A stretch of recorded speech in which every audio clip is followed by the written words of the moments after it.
Say don't. You'll be proud of me, OG. Woke up, read me a Bible verse, got some breakfast in my system, talked to God about it. You know what I'm saying? And he laid it on me. I got one more album, EP, mixtape, whichever one it's gonna be, I got one more.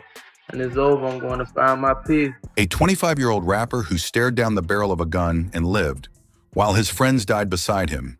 An artist who clawed his way out of Jacksonville, one of America's deadliest cities, and made millions signing with the legendary Yo Gotti. He had a future brighter than anyone could have imagined, but he couldn't outrun the demons in his own mind.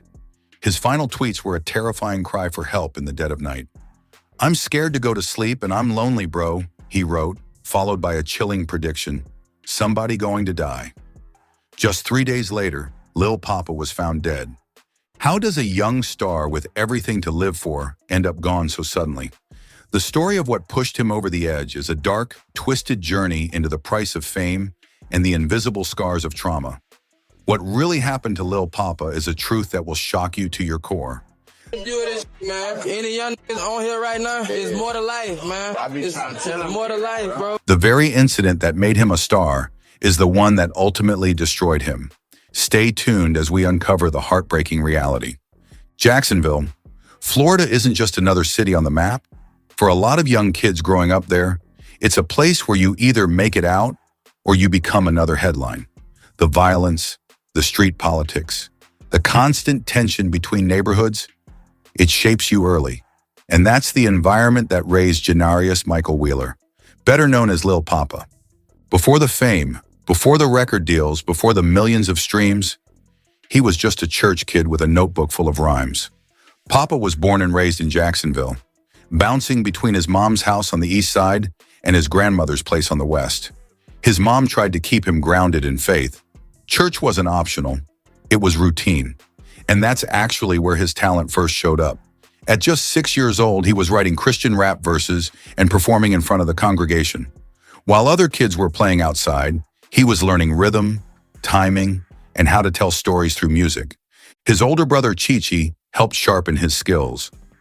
Rap wasn't just something Poppa liked. It was something he understood naturally. The family saw it early.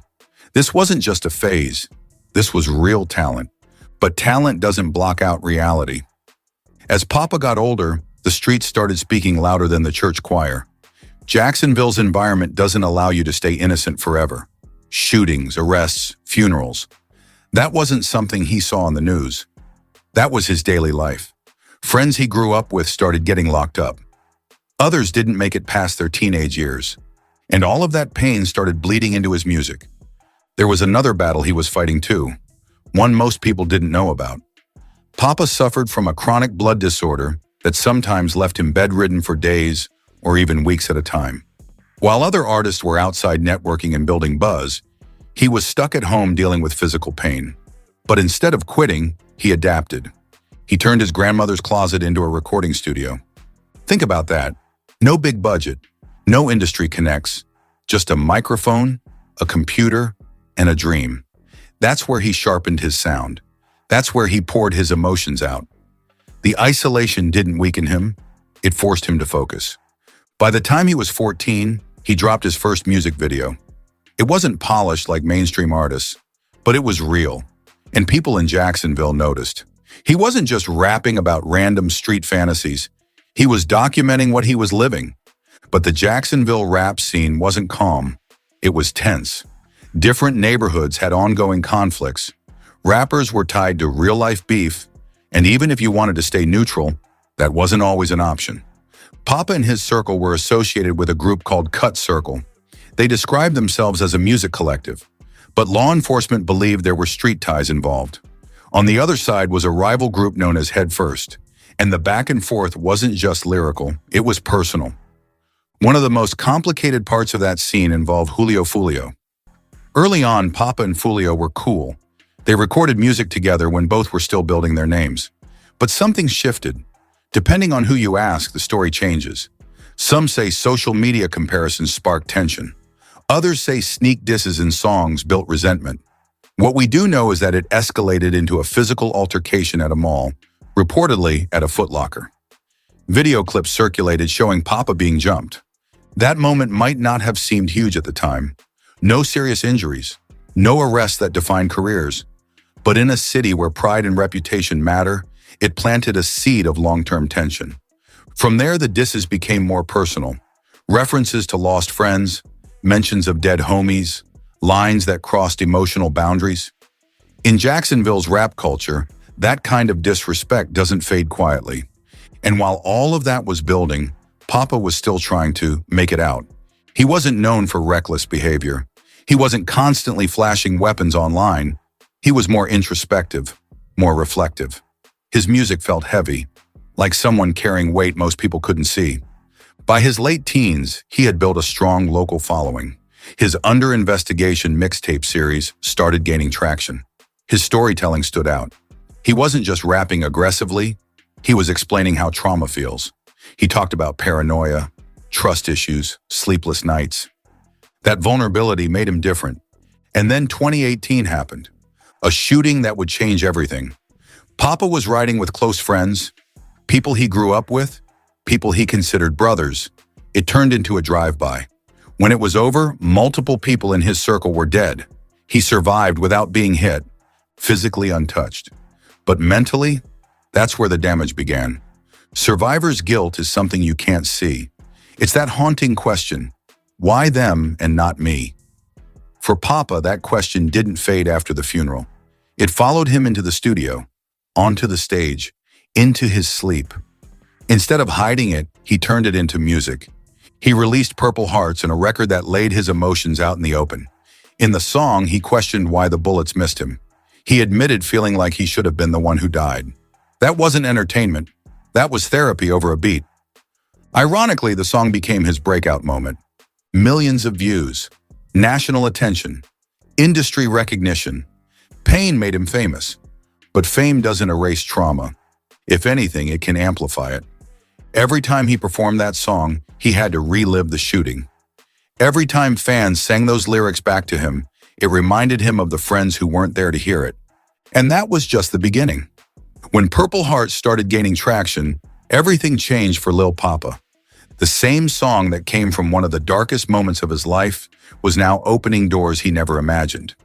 Millions of views on YouTube, streams climbing fast, industry executives paying attention. What began as a trauma confession turned into a career breakthrough. But here's the part people don't talk about. When your pain becomes your platform, you don't always get to heal from it. After the success of Purple Hearts, Poppa wasn't just another local Jacksonville rapper anymore. He was a name. Blogs started covering him. Fans outside of Florida were discovering his music. Artists respected how raw and honest he was. And in an industry full of flexing and bravado, that vulnerability made him stand out. In 2019, he signed a deal with Interscope through Rule Number 1. It was validation, proof that the industry believed in him. Then in April 2022, the major move came. He signed with Yo Gotti's Collective Music Group. CMG wasn't just any label. It was one of the hottest imprints in hip-hop. Being co-signed by Gotti meant you were seen as someone with real potential. For a kid from Jacksonville who used to record in his grandmother's closet, this was a full-circle moment. The money improved, the studios got bigger, the features got stronger, the fan base expanded. He wasn't struggling to be heard anymore. He had a real platform. But success adds pressure. Now there were expectations, deadlines, deliverables, numbers to hit, tours to attend, interviews to give. Fans constantly waiting for the next drop. When you're independent, you move at your own pace. When you're signed, the machine moves with or without you. And all of that pressure was sitting on top of unresolved trauma.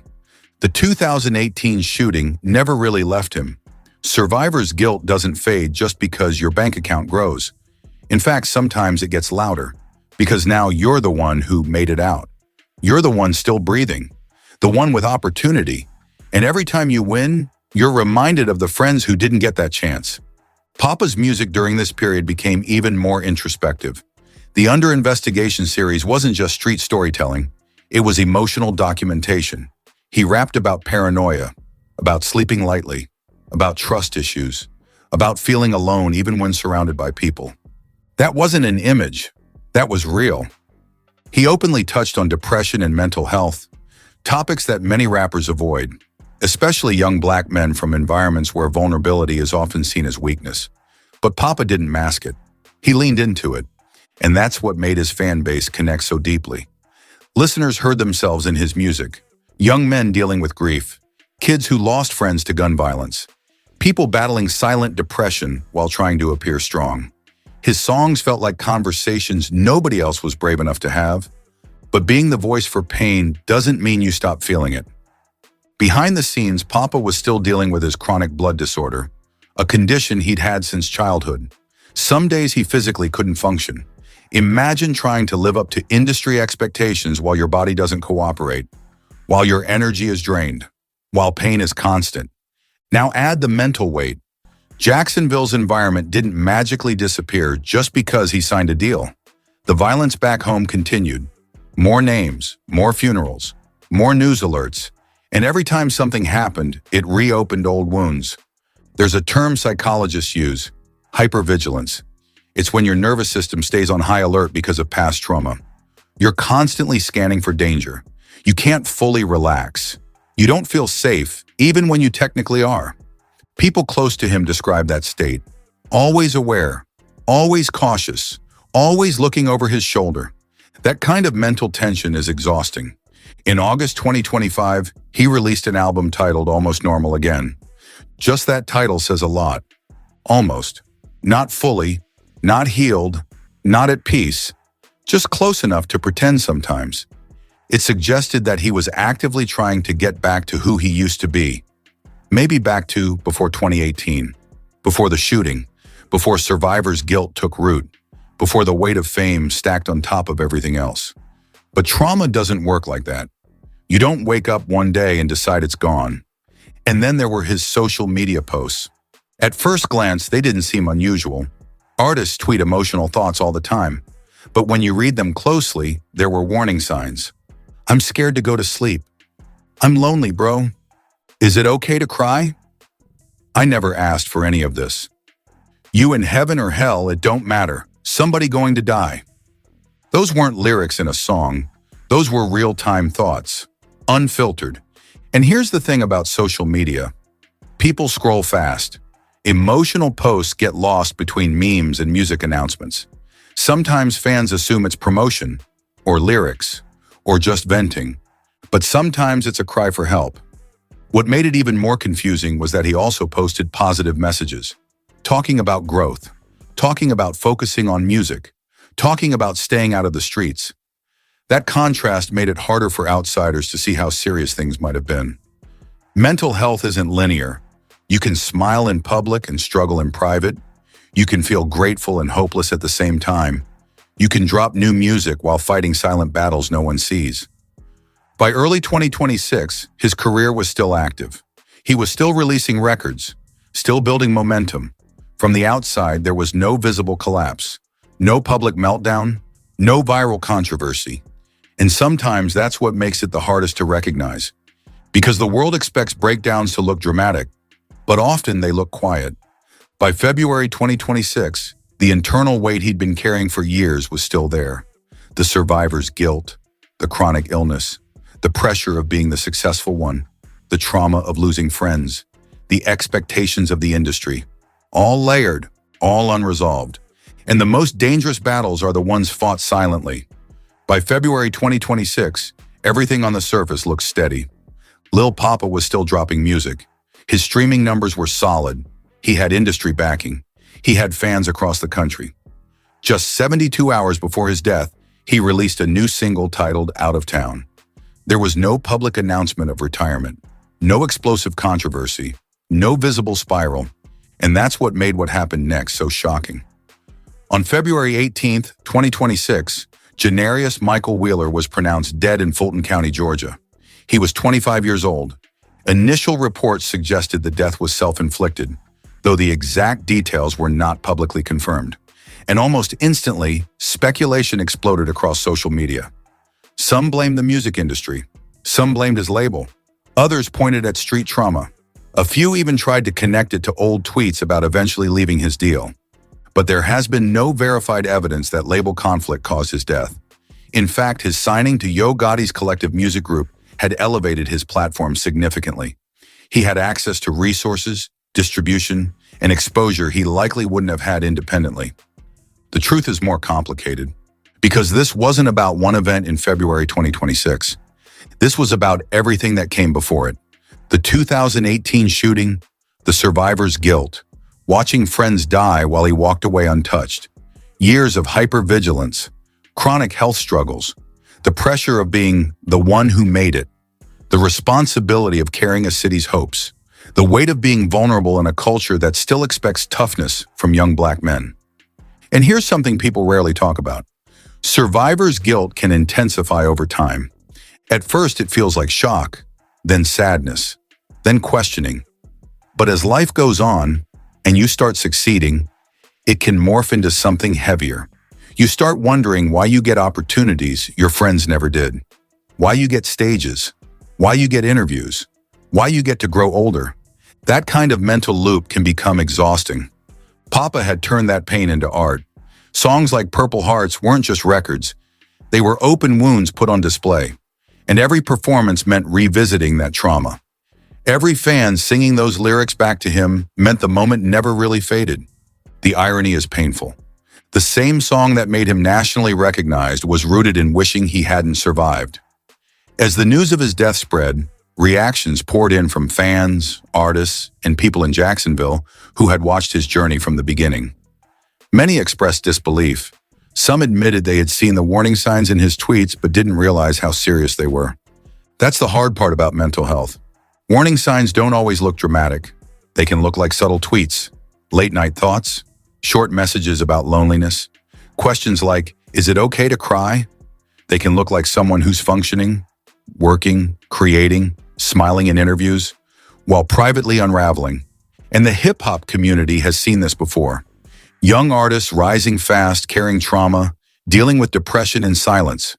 The difference with Poppa was how openly he talked about it. He didn't hide his struggles in coded language. He addressed them directly. He rapped about grief, about paranoia, about fear, about feeling trapped in his own mind. Yet even openness doesn't automatically equal healing. Talking about pain is a step, but therapy, support systems, consistent mental health care, those are long-term processes. And in environments where violence is normalized, mental health resources are often limited, especially for young Black men who are taught to man up instead of speak up. Poppa's Instagram bio once read, "First we're born, next we suffer, then we die, the end." That line hits differently now. It wasn't just edgy. It reflected a worldview shaped by loss and trauma. Growing up surrounded by death can make suffering feel inevitable. And when that belief goes unchallenged long enough, it can settle deep into someone's identity. Jacksonville had already experienced devastating losses in its rap scene, including the death of Julio Fulio in 2023. Each loss compounds the city's trauma. Each funeral reinforces the narrative that survival is temporary. But here's what makes Lil Poppa's story uniquely heartbreaking. He did everything people say you're supposed to do. He focused on his craft. He signed legitimate deals. He stayed musically consistent. He spoke openly about mental health. He tried to distance himself from street involvement. And still, the internal battle continued. His death forced uncomfortable conversations about how the industry supports artists emotionally, about how communities address trauma, about how fans sometimes consume vulnerability as content without recognizing the human behind it. Because at the end of the day, Janarius wasn't just an artist. He was someone's son, someone's brother, someone's friend. A 25-year-old young man who survived bullets, survived illness, survived poverty, survived grief, but couldn't survive the weight of his own thoughts. His music now feels like a diary left behind. When you replay his songs, you can hear the struggle more clearly. The exhaustion, the questioning, the longing for peace. And maybe that's the most important takeaway. Success does not cancel trauma. Money does not erase survivors' guilt. Fame does not silence depression. The battles that look invisible are often the heaviest. Lil Poppa's story isn't just about tragedy. It's about understanding the long-term impact of violence. It's about recognizing that making it out physically doesn't always mean escaping mentally. It's about checking on the strong ones, especially the ones who seem like they're handling everything. Because sometimes the loudest cries for help are hidden in plain sight, and sometimes the strongest voices are the ones fighting the quietest wars. Lil Poppa's story isn't just another headline. It's not just another what happened moment in hip-hop. It's a reminder that success doesn't protect you from trauma, that money doesn't cure survivors' guilt, that even the strongest voices can be fighting silent battles behind closed doors. If this story taught us anything, it's this. We have to start taking mental health seriously, not just when it's trending, not just after someone is gone, but right now. If you're watching this and you've ever felt overwhelmed, alone, scared to go to sleep, or unsure if it's okay to cry, hear this clearly. It is okay, and you are not weak for needing help. You are human. Check on your people, especially the quiet ones, especially the ones who look like they've made it. Sometimes the strongest smile hides the deepest pain. If you or someone you know is struggling, reach out. In the U.S., you can call or text 988 for the Suicide and Crisis Lifeline. Help is available 24/7. If this video meant something to you, like, comment, and share it. Let's keep these conversations going. Let's build a culture where speaking up is strength.